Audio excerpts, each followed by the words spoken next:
আল্লাহ রাব্বুল আলামিন বলেন, সম্পদ এবং সন্তান এটা হলো দুনিয়ার অলংকার। দুনিয়ার মধ্যে যার সম্পদ নাই, যার সন্তান নাই, এর মতো নিঃস্ব কেউ নাই।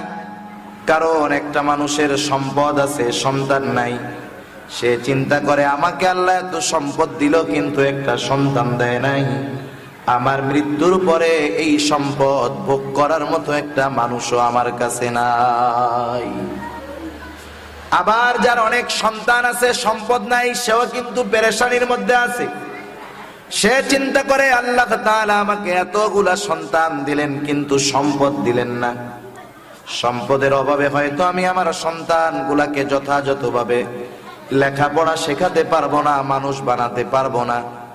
তাহলে সন্তান থাকলে যদি সম্পদ না থাকে সেটাও একটা খারাপ বিষয়, কষ্টের কারণ।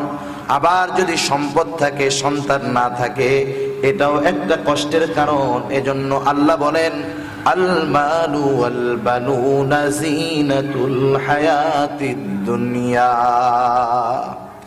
সম্পদ এবং সন্তান হলো দুনিয়ার অলংকার।